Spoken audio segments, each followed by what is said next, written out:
he was saying that he thinks there's going to be a trend more towards the authentic method and the stick cookers, because you're going to have more of that low and slow, real barbecue people that want to do it for the sake of like making it the real way, that the way they did it 100 years ago.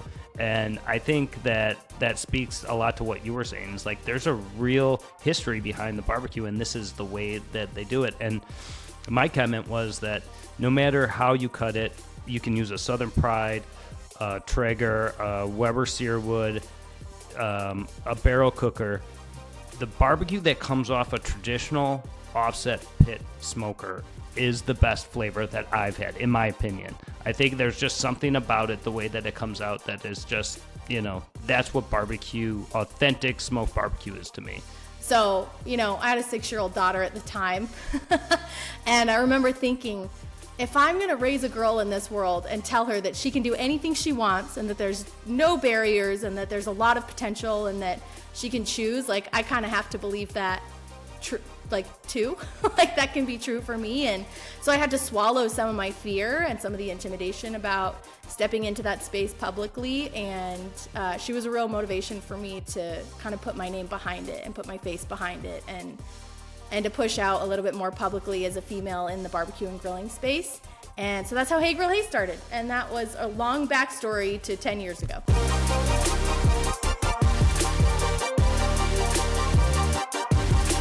Welcome to another episode of the Duce Raymond Podcast. Today we have a very special guest, someone that I've been looking forward to talk to for a while now, Susie Bulloch from Hey Grill Hey. How you doing? Hi, Duce. I'm doing great. Well, thank you for doing this. Yeah, now that we're I'm on the excited. right time zone.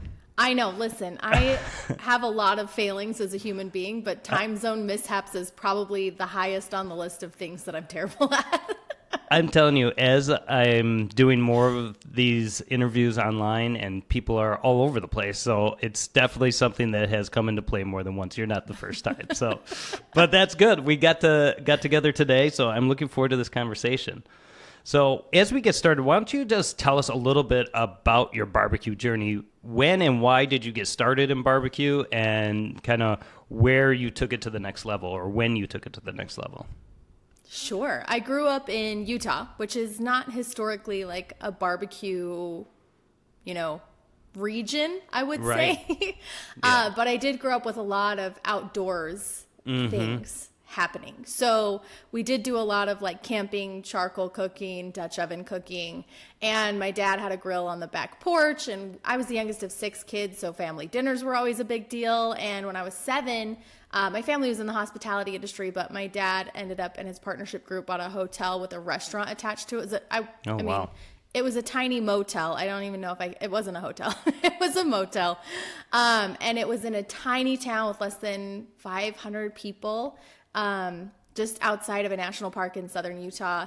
And so that's where I spent my summers growing up. And I would bus tables and, clear dishes. And I worked my way up to the hostess stand after I was a dishwasher for years. And grew up kind of in that hospitality restaurant world. And food was always a big part of, what kind of family meant to me and community meant to me, and hospitality and serving people. And so that was a big part of my background growing up, even though it wasn't specifically barbecue, but I feel like it's one of those things that carries through. When I got married and had kids and started having to feed my family every night, I was always on the hunt for ideas. I was obsessed with food blogs. I was always reading recipes, looking for something new to try, something new to cook, and food became kind of my husband and I's hobby. So cooking at home was really fun. Finding new recipes was fun. And then we'd go out to eat, and we'd always pick somewhere really unique, something different, usually something ethnic. And we wanted to try everything and eat all of the food. And that was just a big part of our relationship and, what we enjoyed about having a young family. So how many kids do you have? I have 3 now. We have 3 girls. Yeah, I have a girl and 2 boys. Oh, wow. But when it started, they were just teeny tiny. I mean, my youngest was just a baby. And I was trying to figure out how to feed my husband and I and my baby on basically no budget, because we were one income just out of college trying to figure out how to make ends meet. So I got really into, couponing and how to cook on a budget, and ended up working online for a lady that wrote a blog about not food and recipes, but saving money. And I learned a lot from her about how to write content for the internet. And this was kind of the new age. This was 2009. So early days of even, blogging and Facebook and social media didn't exist all the way. But I learned a lot from her and, learned how to write online content and work on a WordPress website and how to monetize that as a business. And years later, after working for her, I ended up with a couple other odd jobs on the side. And one of them was for Traeger grills. And they were looking for an online content writer to help them digitize their recipe library. Because back in those days, again, this was now maybe 13 years ago, all the recipes. I feel like Traeger was always a little bit ahead of the game with their online stuff. Because back then, when you would buy a grill, you would get a printed out spiral copy of a cookbook that had maybe 20 recipes in it, right? Right. And that was, they came in everything. If you bought a crock pot, you got a little recipe book with it. If you bought anything, you got this little spiral bound recipe book. And recipes really were not digitized in that format until food bloggers started doing it. And so Traeger said, maybe we start a food blog and digitize our recipes.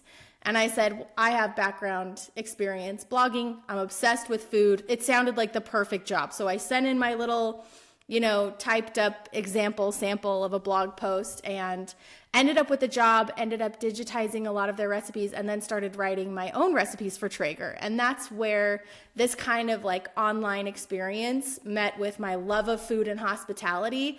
And barbecue was kind of the glue that brought all of that together, because barbecue's all of it. Barbecue is the community, it's the food, it's that whole experience. And I just really fell in love with it. They dropped off this tiny little tailgater-sized smoker on my porch on Friday and just said, we just need 5 recipes a week starting Monday. We really want to get a lot of content up there quickly.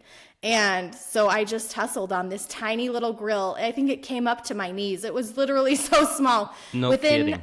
I think 2 months, I'm like, okay, I really need a bigger grill. Like, you made the recipes, produced them. Did they have you take pictures or videos at that point? Or videos, but photos, yes. Yeah. Awesome. Yeah. So I was a learn on the job. You got thrown into it right then. Yeah. Yeah, I learned on the job. I cooked a lot of not great barbecue. But I think that was really how I learned was, taking recipes that existed, finding out where their pitfalls were, asking a lot of questions. There wasn't a very concentrated collection of barbecue knowledge online at that time. There were a lot of forums, but a lot of people in the forums spoke a language that I didn't understand. Like, if you don't grow up in barbecue, there are a lot of specialty terms that we don't even realize we're using, because like mahogany bark is the color on the outside of a pork shoulder. It's not the actual bark on the outside of a mahogany tree. Like, there are terms that we don't realize are so unique to the barbecue community that from an outsider just starting, I was like, I don't even know what these guys are talking about. This is all made up. So yes, I definitely learned on the job. And that's kind of where I got my footing in the barbecue world, was because when you're cooking 5 recipes a week, I mean, that's almost every day you're cooking on the smoker. And most backyard people don't get that kind of experience right out the gate. So that was a really awesome and super fortunate way for me to cut my teeth and learn a lot about what really good barbecue tastes like and feels like, and how to cook it, and how to write a recipe people can follow. So anyway, I did that for a couple years. It was amazing. At one point, I found myself without any of these little stay-at-home side hustles that I'd been doing for these other websites, and decided, my husband said, we're at a point now. It had been probably 5 years that I'd been working online for other businesses like this and doing professional recipe development and all sorts of other stuff. And he said, we're at a point, I'm at a point professionally where I can support us on one income. Like, you're at a turning point. What do you want to do? Do you want to go back to school and get a master's degree? Do you want to get like a job? Do we want to find something else? And I said, well, can I just keep writing barbecue recipes online for the rest of my life? Because I loved everything about it. I loved cooking at home for my family. I loved developing recipes that social media was growing at that time. And so when we would post these recipes online, and I would see people who didn't even know that it was my recipe because it was under the Traeger brand. But they would share that they had cooked that recipe at home and that it turned out. And I was like, that is the best feeling. Like that was the best feeling in the world. So I just wanted to continue to replicate that experience. But I wanted to do it a little bit differently because there weren't, I mean, this is 10 years ago. It feels like a long time ago, but it really wasn't. There weren't a lot of women publicly cooking barbecue. There were a few, but for not sure. a ton. There's like 5 that I can name, but like compared to the amount of men in the space, is like it's a small number for sure. It's still uneven. But back then it was even more so because there just wasn't, social media wasn't around. So women they couldn't really promote themselves. We were dependent on big brands giving us a break or TV networks putting us on something or competitions to make a name. Like there was a really limited way to get your foot in the door. So I said, I want to do this and I want to do it publicly. Like I want my name to be attached to the brand. And I want people to know that not only is a woman behind this, but like a woman that's a mom that's just really excited to feed her family and that just loves this way of cooking and has found this way of cooking and it can make it easy and accessible and not intimidating. And so, you know, I had a 6-year-old daughter at the time. And I remember thinking, if I'm going to raise a girl in this world and tell her that she can do anything she wants and that there's no barriers and that there's a lot of potential and that she can choose, like I kind of have to believe that too. That can be true for me. And so I had to swallow some of my fear and some of the intimidation about stepping into that space publicly. And she was a real motivation for me to kind of put my name behind it and put my face behind it. That's really cool. And to push out a little bit more publicly as a female in the barbecue and grilling space. And so that's how Hey Grill Hey started. And that was a long backstory to 10 years ago. So you made that conscious decision to kind of, you know, now the big terminology is create that personal brand. And you went out and started Hey Grill Hey. And what did you focus on in the beginning? How did you know where to focus? Did you use any inspiration from other content creators, or did you take any courses, or where did you put your focus on initially, and then how did you kind of pivot to where you put your focus on now? I mean, 10 years ago, I don't even think there is what you would call, now they call it the creator economy. Right. Anybody can teach you how to be a creator. Anybody can teach you if you want an Instagram course. Take an Instagram course if you want. You know what? All of this educational information exists now, but 10 years ago, I liken it to the wild, wild west. Like there was no rules, there was no structure, there was no format, there was nobody teaching you what they knew because nobody knew anything. We were all figuring it out together. So I jumped in and my area of focus was what I knew. And that was website content and writing recipes. So I did get the social media handles and I shared my recipes across social media, but my main area of focus was writing really good recipes and including a lot of really great tips for beginners on how to cook barbecue because I really wanted to make it accessible to the person starting out the first time so that it felt like, okay, there isn't a lot of terminology I don't understand. These are methods that I recognize. It's just on a grill instead of maybe my stove or my oven, and this seems accessible and I can do it. So that's where it shows really on your website, and because I went there and looked around, and it wasn't the first time, but it definitely spent a little time before the interview today, and you can tell you put a lot of time in. You have so many beef recipes. I was like feeling bad about myself. I'm like, holy Jesus. I'm also 10 years in. I hope I have a decent amount of content at this point. Yeah, no, you really do. It was really impressive to see. And you could definitely tell you put a lot of focus on it. And that's something that, you know, I'm sharing with my team is like, you know, I don't know if you've ever heard of Dano's Seasoning. He produces a lot of content, and I would looked at his website too. This is a while back when we were redesigning ours, and but you could definitely get a lot of inspiration from people that have been at it for a while. So, but good job on the website. Yeah, that was for sure my first area of focus because that's what I knew. I loved reading food blogs. I loved reading recipes, and that was kind of my strength. I felt like. So that's where I put a lot of my time and attention. The social media stuff came later out of necessity because you can spend so many hours making this great thing, but if nobody knows about it, then it just sits there quietly on your website, not actually helping anyone. So I did dig into social media. We got really lucky with a few viral videos on Facebook when Facebook first started rolling out video on we were on Facebook before there was even a video option. Nobody was filming videos. We were snapping photos. Right. So we really got lucky with a couple of, early access points to some of these social media channels that helped our brand grow. But yeah, the website's always kind of been my home base. It's my favorite piece of the puzzle. And a lot of people have said over the years, blogging's dead. Nobody reads blogs anymore. It's all on social media. And maybe I'm just like a grandma shaking my cane at this point, but I don't care because I love my website so much. Well, you should, because it does look awesome. And wouldn't you say that the blog, though, there's a lot of other benefits to it because it adds content to your page and helps with SEO and things of that nature? Yeah, so much. I mean, there's been a lot of professionally, there's been a lot of benefit to having such an established website.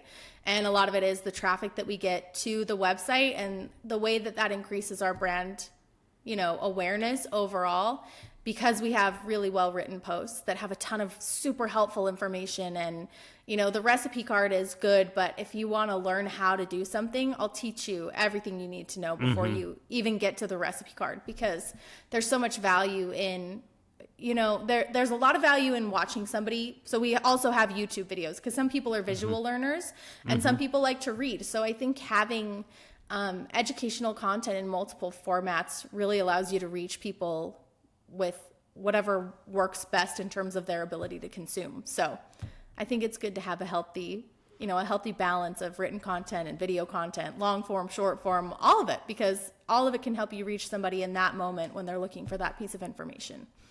I like the process of writing a blog after a recipe because it helps you tell the story. Because there's a reason why you made that recipe, whether it's somehow connected to your family, or you were inspired when you went to a restaurant, or you were down in Texas and you went to Aaron Franklin's and you're like, I had to make this brisket as close to that as possible because it was so amazing. Whatever the case may be, it really helps you tell the story about why you created that recipe. And it's been, as we're going through it the last few years doing these recipes, I really enjoyed that process. And you see, it's interesting. Because I think that's probably one of the most hated aspects of blogs and why so many people have turned away from blogging. Because publicly, comedians, Mindy Kaling, pick a comedian, they all joke about, oh my gosh, don't give me all the crap before the recipe card. Just give me the recipe. Like, I don't need to know that your grandma lived on a slope in Scotland and milked her own sheep, and that's how you ended up with this recipe for hairy goat's milk or whatever. But I continue, and like I said, grandma shaking a cane, I continue to rally for and in behalf of a written history of our food. And I think historically it has so much value to know where our food came from and where our recipes came from, especially those family recipes and those culturally inspired recipes and those regional dishes.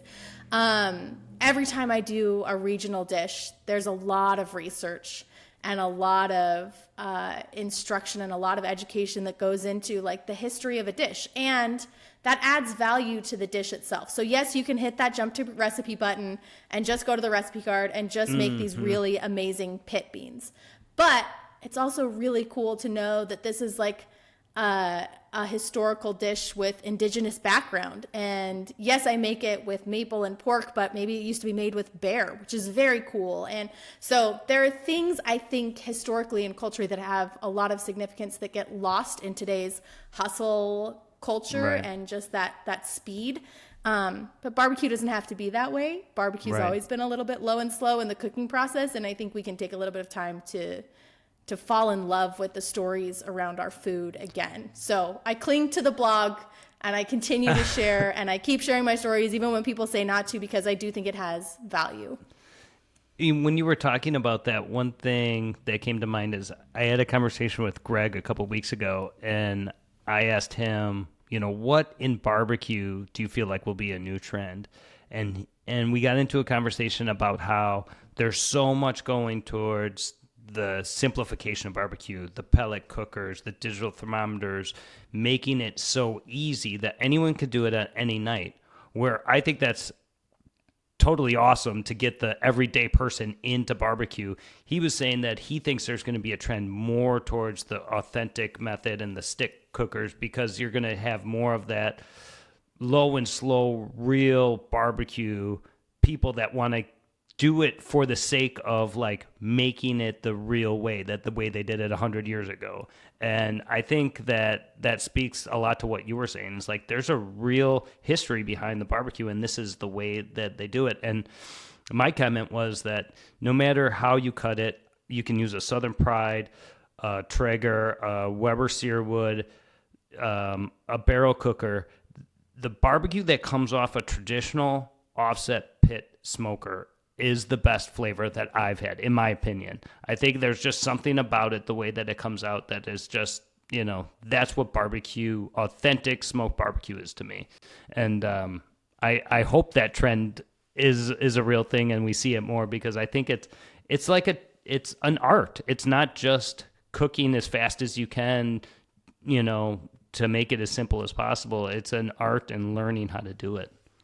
Yeah. And I think one thing that's cool about that, as somebody that didn't grow up with the traditional methods or the history or the family culture or the regional culture, I think the more people that get into barbecue at that beginner, early, approachable phase, the more opportunity that we have as a community to welcome people into this world, the more likely they are to follow the next steps. Because I think a lot of people, they do get in with their first pellet, and maybe it's a pellet smoker or a simple charcoal grill or a vertical vault smoker that's electric or whatever, right?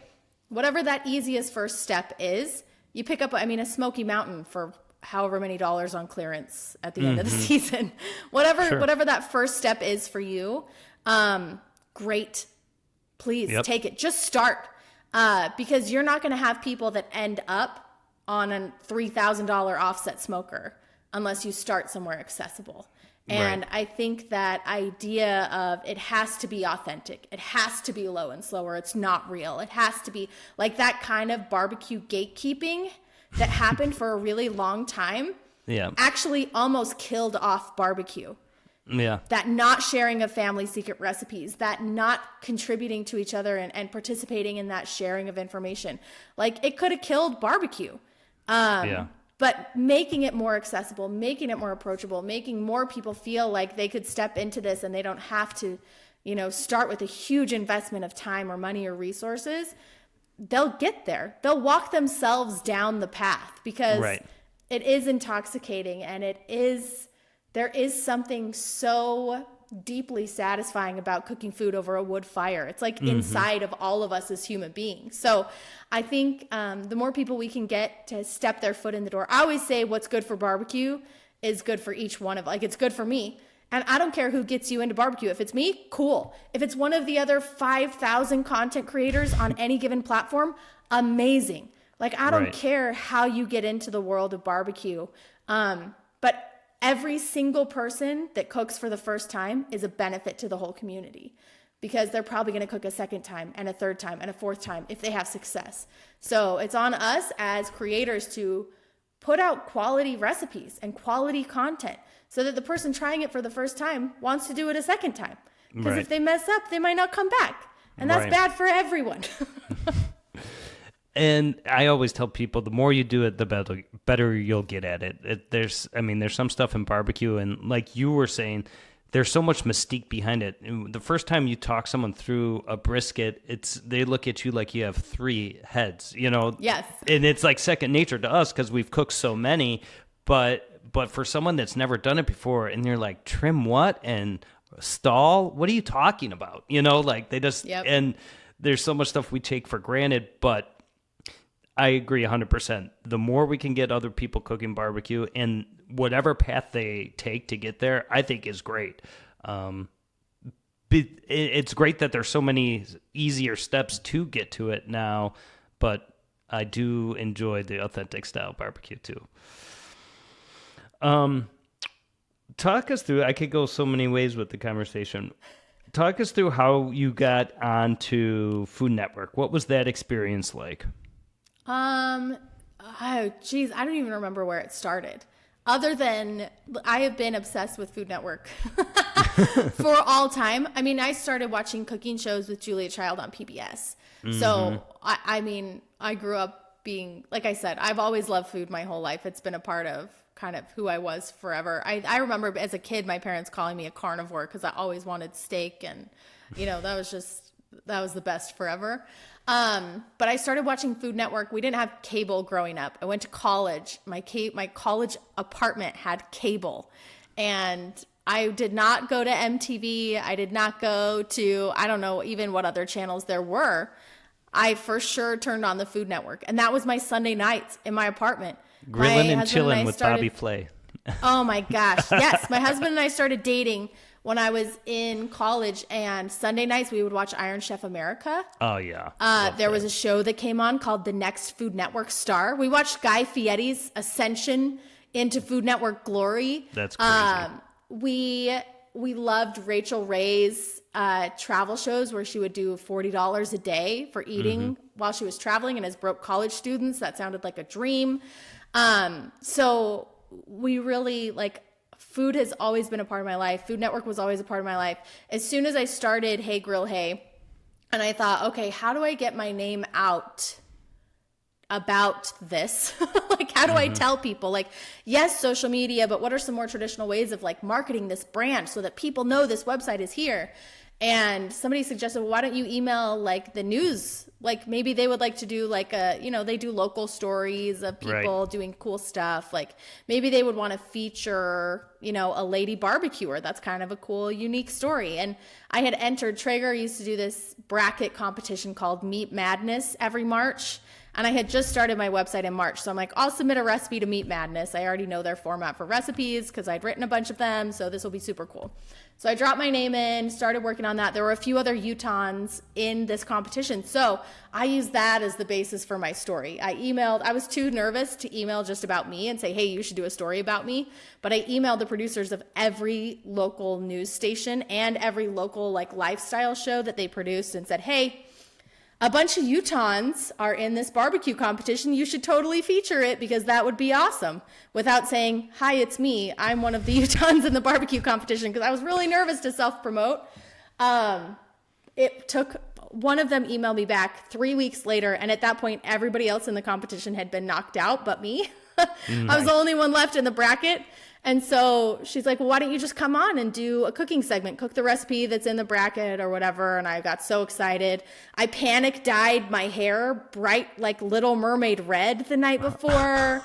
I don't know. I was so nervous. I thought I might die. I invited friends over to my house to practice because I had 5 minutes. I prepared a whole thing. I was going to do it on time. Anyway, I get into the studio the next morning. They have a live studio audience. A bunch of my friends came to support me. My brother, my sister, my husband was there. And these studio lights turn on. The cameras turn over. They hit the live record button. And I was like, this is the greatest thing that has ever happened. I instantly, having never been on television before, fell in love with the entire process. Like the energy behind the camera. I had never filmed anything for, like I said, there was no video at the time 10 years ago. This was brand new. But I fell in love with teaching people over this specific media format. Yeah. I just thought it was the coolest thing. It was the most fun. I got off the stage feeling like I had done pretty well. And my husband came up to me after and he was like, where did that come from? Like, you were the best version of you in that moment. And it was very cool to see that how I felt had translated to people that were watching. And I saw such a good response from that show. I said that day, I was like, I need to figure out how I can do this as part of my job. Like that was the coolest, the most fun. So from that moment on, I started reaching out to more networks. I started emailing casting producers. There are online casting submissions that go out every once in a while. I got on those email lists. I would fill them out all the time. I went through the entire process to apply to be on Food Network Star. I went through an entire process we filmed a pilot with my friend Cam from Bam Bam's Barbecue in Utah to do a show together. Like I just pushed and pushed and pushed in every avenue that I could find. And, the one that was like my first real foray to doing work with Food Network came that fall, where it was actually through Ballpark Hot Dogs. They were doing a medium promotion for the largest or the longest grilling marathon. They were going for a Guinness World Record, and they invited me to be one of the hosts that cooked and was on the Guinness World Record. They selected me as a contestant, and I worked with the head chef at Food Network at the time, Rob Bleefer, and Tyler Florence, and it was live broadcast, and we grilled on a New York City street corner for like 37 hours or something like that. And I went toward the Food Network studios and met some people there, and that kind of started to snowball into a couple other opportunities. So to date, I've done a bunch of stuff with Food Network. I was on Barbecue Brawl. I've judged a couple of shows on Food Network. And yeah, it's been really fun. I kind of did, like, in the last couple of years, left that a little bit behind, so that I could focus more on, I don't know. I get the same high from YouTube now, and it's a lot less time away from my kids and a lot less travel, and I can film it in my backyard. So same energy, but kind of have shifted the focus a little bit from traditional television to more digital media. But that's the story of how it got started, and I still, to this day, love teaching people on camera. I think it's such a cool way to tell a story. Yes, definitely agree. Talk to us a little bit about launching your product line. When did that start, and what are some of the challenges you've had along the way with the different sauces and rubs? And I've seen you've brines and a whole bunch of different stuff. Yeah, so we're about 5 years into the product line. I feel like this comes from my inability to focus in one way. So like I said, let's start a food blog. Let's start doing TV stuff. I have an online barbecue school. Let's do that. That's super cool. And then we had people start asking. So one of my most popular recipes on my website is my sweet rub. It's a very just classic barbecue rub. Brown sugar, salt, pepper, smoked paprika, a couple things, But it was one of those things that when I posted it, nobody was sharing their barbecue rubs. People were selling their barbecue rubs online. Like, you had to buy their secret barbecue rub. But I thought, it's like 6 things. Why is this such a secret? I don't understand. Right. So I started sharing that online. It was one of my first recipes that ever went kind of viral on social media. And it's still, to this day, one of the most popular recipes on my website. And people were writing in saying, I'm making this, I own a catering company, or this, or I'm cooking at home all the time. This is my go-to rub. It's a good all-purpose barbecue rub. I'm making it by the bucketful. Can you please just bottle this to make my life easier? Right. And after enough of those messages, my husband had an accounting background, and he specialized in audits. And he was like, we will never have a physical product company, because I have audited those companies and they are such a pain to run. They're so difficult to manage. They're so difficult to navigate financially, and they're so expensive. The profit margins are low. Like, no, we're never going to do it. You have a really good thing going with your digital stuff. Like, we don't need a product. But literally message after message. I mean, at this point, they were coming in multiple times a week. And I'm like, it seems like a bad business move to have somebody ask you for a product and not give it to them. So he finally gave up and agreed, and he took the recipe. I decided to do 3 rubs to start. He took my 3 recipes that I had developed and brought them to market. So he went through the whole process with finding co-packers and suppliers and distribution and fulfillment and labels, and that whole journey. He took on all of that so I could keep developing recipes and making content for social media.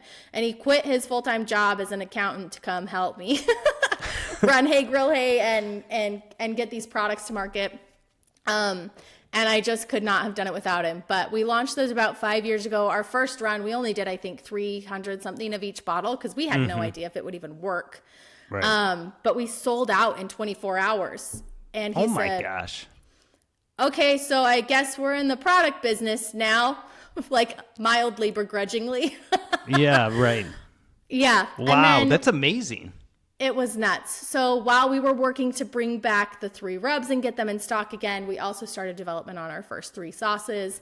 And the line has expanded since then. I think we now have 6 rubs, 6 sauces, 4 glazes. We have a handful of kits that are like specialty kits for, we have a ham kit and a turkey kit and a smoke fried wing kit and kind of like a gift box. And then we have we're launching on Black Friday, actually in just a couple days, 2 brand new products, a hot honey sauce and a spicy version of my most popular sweet rub. So it's always a continued iterative process for me. I love coming up with new recipes and seeing, like, kind of testing it with the audience and seeing what flavor profiles are working, and then turning that into a bottled product and bringing it to market. There have been a lot of highs and lows and a lot of things that we didn't understand. It's a tough market to navigate.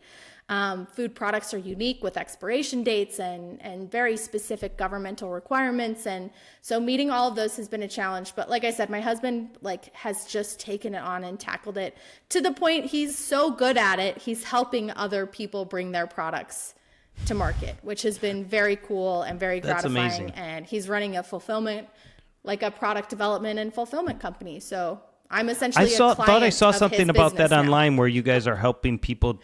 Like, the fulfillment part's a real program, like a problem. Yeah, it is. So that's what we're going through right now. Figured it all out logistically. So I'm actually, it's kind of funny now. I am just a client of my husband's product development and fulfillment company. Yeah, that's amazing. Where do you find that most of the sales come from? Is it through social media posts? Is it through your website? Where do you get the most awareness from your product line? I think the awareness comes across social media and the website. And our highest converting, like, actual sales platform is email, because it's, again, one of those things that you're able to really talk to people and communicate with them directly. Social media is a little bit fickle. Social media doesn't want anybody leaving the platform. They want them to stay on the platform. So promoting a product that would take them off platform is usually not great unless you're running paid ads. You're not going to see a lot of return on that. But our email, where we've been talking to people for years, we've been cultivating a really strong relationship with people in their inboxes for so long. That's been a really great avenue for us to say, hey, we're launching a new product. This is really exciting. And they get excited about it with us, because a lot of people really, like I said, Hey Grill Hay's been around for almost 10 years. I know a lot of people by name that have been following me and supporting me for that long. And they came for the recipes and they stayed for the products and the educational content and the reviews and, all of the things that we've added to the business since those early days of just being a food blog to being a more diversified company and a more diversified business that serves our users in different ways. Very similar to how, like, each platform serves people in a different way with how they consume content. I hope that my business offers different things to people at different stages in their barbecue journey, because maybe you're at a point where you just want recipes. I've got those. Maybe you're at a point where you're looking to make a new product purchase and you need a review from somebody who's cooked on it and uses it and you can trust. Maybe I can help you out there. Or maybe you're at a point where you want to cook barbecue, but you need it to be easy or consistent. That's where the products come in. Like, there's hopefully something in the Hey Grill Hey ecosystem and universe that can support you where you're at in your barbecue journey. That's my goal. Awesome. So cool. Let's talk a little bit about, like, as a content creator, what's your schedule like? How much content are you creating on a weekly basis? And, like, what's the team behind that? Because I know from my own experience, I can never do this by myself. Everything that we do, we shoot videos and do the podcast. So we're basically running 3 different shows and post content daily and release fresh episodes every single week. So I know kind of what it takes on my side, but coming from someone that with, more than 10 years experience doing it, what does it look like for you? The thing that saved me started when my kids were little. I started Hey Grill Hey when my youngest was 1. So I was working around kids having summers off and nap times and snack times and school pickup lines and soccer practice. And I learned to work in what I call my fringe hours. I mean, I built this whole business on my phone and on my laptop on my couch in my pajamas out of sheer necessity.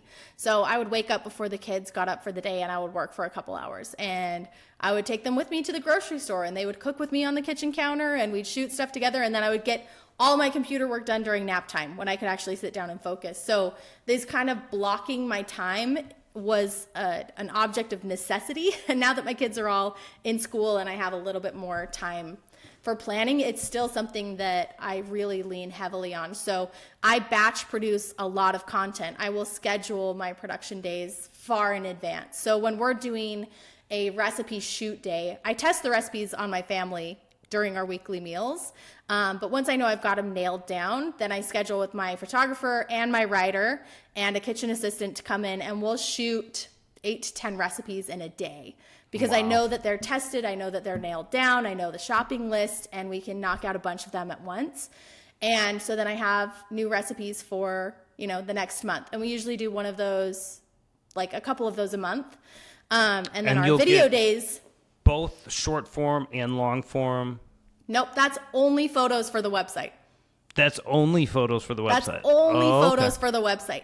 Video is a whole different animal. So our long form video content for YouTube, we schedule those about quarterly, and we'll film 20 episodes for the YouTube channel in about 3 days. And we have the videographer, I have a producer, and I have a camera guy that comes in and helps, and a kitchen assistant. And so we have 5 people there on those days that knock everything out.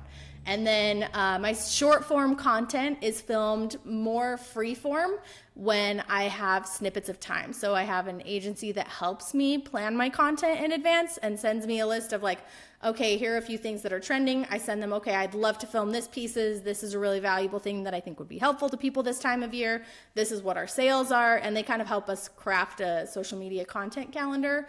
And then I'm able to get those kind of short form, in the moment, really valuable little snippets in real time throughout the week. So it is big projects mixed with little daily moments for that short form content. But that's kind of how we've got it working at this point. But I still find myself on my couch with my laptop in my fringe moments trying to get that computer work done frantically. So it's not a perfect system. And it's always something that, as you scroll yourself online or you see something you like or have a recipe at someone's friend's house, you say, I could do this to make it my own. And you're always processing. I feel like there's always something in the back of my mind going like, this could be content and I can put my own spin on it that way. Yes. Oh, that's so cool. Wow. I hope Matt's listening. So it's a good mix of very well planned and very well scheduled with last minute inspirational free form. I'm filming a video today for Thanksgiving. So normally we're planned far in advance, but I've been seeing so many questions pop up this year about people's turkeys finishing early and people having issues with timing their turkeys correctly. And we all know in barbecue, if you've been around, you know that timing is always just a guideline. It's never a hard and fast rule because everything cooks different, and altitude and temperature of your smoker. And anyway, but there's one tip that I feel like I just have to share because most people, I learned, are weighing or planning their cook times based on what their turkey weighs on the tag. And not what their turkey actually weighs when they put it into the smoker. So they're not calculating the weight lost with all the liquid that was on the outside of their turkey or the giblets or the neck or, So that's a good point. Anyway, I'm like, wow, I just have to film that video today to get it up in time for people cooking their turkeys on Thursday. So there is always that element of like inspiration hits and you have to serve the people in the moment. So there isn't really an off button. Agreed. It's 10 years of being on. Yes. We're filming this 2 days before Thanksgiving, and a couple things I wanted to add to that is, one, I saw I don't know if it was top 10 tips for Thanksgiving or something, one of your top tips, and I was like right on with all of them. Like that's a lot of the same things I say. It's great to cook the turkey outside and take some pressure off the oven because everything else is going in the oven. That's the biggest one I have, I feel like. And one of my barbecue tips, but you can apply it to this, and spoke a little bit about it, but in barbecue, we always say, always be holding, never be pushing. So you want that turkey to be done and rested, and you don't want to have to like crank up your oven and like everyone's sitting at the table and you're waiting for that thing to be done. So give yourself some more time. and let it get cooked and let it rest and take some of the pressure off. Yeah, my husband's family has a story of grandma microwaving the turkey because it was still pink inside. Like that's nobody wants that. You know, nobody wants that. Nobody wants your microwave turkey. Nobody wants the turkey you smoked for 4 hours and then turned up to 400 degrees at the end to finish and crisp the outside. Like, you know, give yourself time. It's okay if it finishes early. That's a best case scenario. Right. Yep. Because it's just gonna just keep it somewhere warm. It's gonna be just fine. So what is the future look for Hey Grill Hey? What are you going to focus on in 2025 as far as content or new products or new initiatives? 2025, I'm really focusing on, and again, maybe this is my old lady shaking her cane, being unwilling to give up the blog. But I just keep finding myself drawn back to over and over again. Every time I get away from, I get pulled right back to this beginner, to the Susie that had never cooked barbecue before and had a smoker show up on her porch and went, what the heck does any of this mean? So I'm really focused next year on creating an editorial side of my website that's very focused on education. So it's not necessarily recipe based, but it is tips based. It's information based. It's beginner based. It's education based, to take a lot of the intimidation out of your first cook. And some of my, after 10 years of experience, backyard cooking, just focusing on what I think would be the most helpful to you, and really dumping all the things that are in my brain and all the years of experience and things that I've learned and things that I've messed up on and all the wisdom that I've gained into written pieces that I think could be helpful and beneficial. So a lot of basics. Barbecue 101 is kind of really what we're calling it. You know, fire management, temperature management, what to look for when you're buying your first grill, what type of grill you should buy, based on the type of cooking you want to do at home. So that's kind of, recipes will continue to go out at the regular clip. I'm sure we'll come out with a couple of new products. We have our first not food product launching next year, which I'm very excited about. Cool. We did a pre-order in October and sold through our pre-order so quickly I had to shut down pre-order after 4 days. So those will be coming to market in March. They'll be going out, I think, March. We're saying early 2025. Or early spring 2025. So that's what we're hoping for. Can we say what it is or no? Yeah, they're pitmaster gloves. Oh, okay. So they're very Hey cool Grill gloves. Hey gloves? Hey Grill Hey gloves. They're heat rated up to 450 degrees. They're food safe coating on the outside.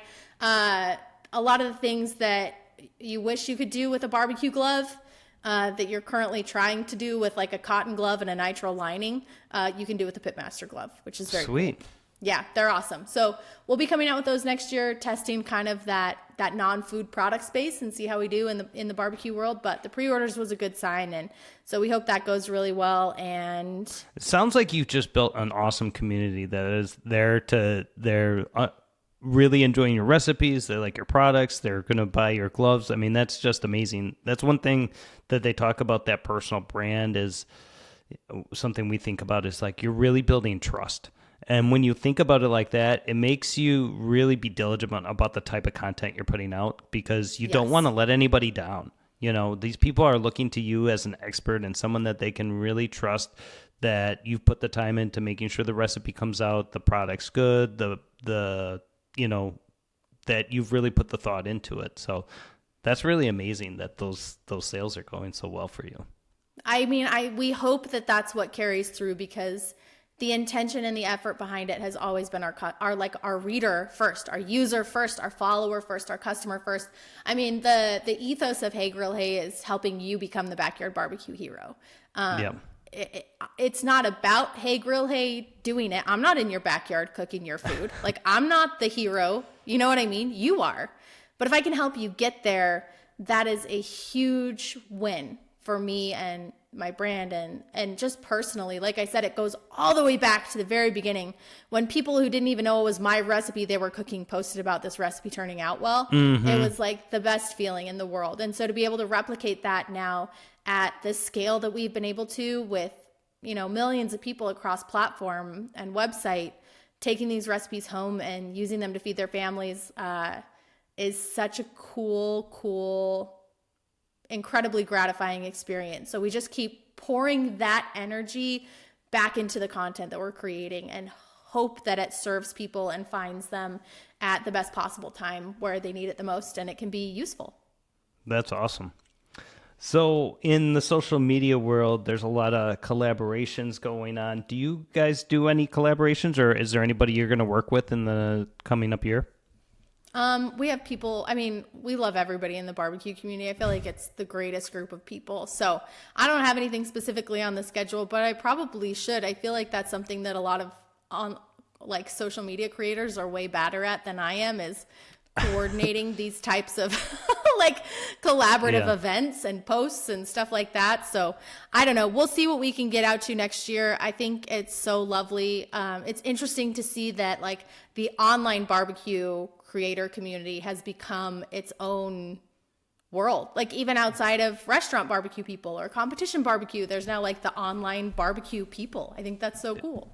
It is so cool. And there's so much great content out there. I mean, it's really kind of unbelievable. And I'm sure that my algorithm is feeding me a lot of it. So I probably see a lot of it, but it's just the amount that I see is just crazy, from the big guys like Heath and Malcolm to those newer guys with Fire. I don't know. I'm probably saying it wrong. FYRE. Yeah. They have produced so much content. I mean, and there's everything in between. There's just so much awesome content out there. Yep. Where can everybody find you, Susie, and where's the best place for people to go if they want to know more?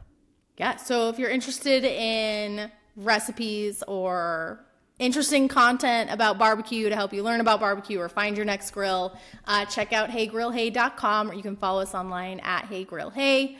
If you are kind of really wanting to dig into barbecue and educate yourself on barbecue techniques, you're looking for kind of your own barbecue community, check out thegrillsquad.com. That's my online barbecue school and community.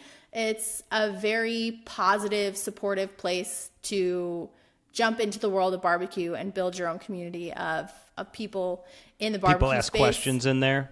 Yes, all the time. Yeah. I do live videos in there. We do giveaways in there every month. So that one's kind of direct access to my husband and I in terms of the barbecue. If you need a little extra barbecue support, the Grill Squad's the coolest place to be. And if you want to make barbecue products, check out patio-provisions.com. That's my husband's company that I said that he brought all my products to market. And so if you have a lot of people that are in the barbecue space, or, you want to get your products manufactured. I might refer people to that, because people come to me all the time, and I'm just, obviously my family history is with Sweet Baby Ray's. Yeah. And that was just a different world when they started. I mean, a lot of the retail stuff still remains true, and my uncle has a ton of knowledge about that, and we're just kind of starting down that path with Duce's Wild. But from the online perspective, there's so much. It's just a different world, especially today, and it's always evolving. So people are always asking me, and I tell people I'm still trying to figure it out too. So maybe I'll refer them to, what's it called? The patio? Patio-provisions.com. Nice. Patio-provisions.com. Maybe I'll call. Yeah, let's set up a consultation. We'll talk through a bunch of stuff and see where you're at. That's so fun. Awesome, Susie. Well, thank you for taking the time. I know you're extremely busy, but this was a really cool conversation. It was awesome running into you at the Jack, and you were like, just send me an email. We'll get it set up. So that was so nice. And again, the barbecue industry, barbecue community never fails to impress. So thank you so much. That's absolutely true. We're lucky to be a part of it. Yes. Awesome. All right. Hey, Grill. Hey. Thank you, Susie. Thanks, Duce.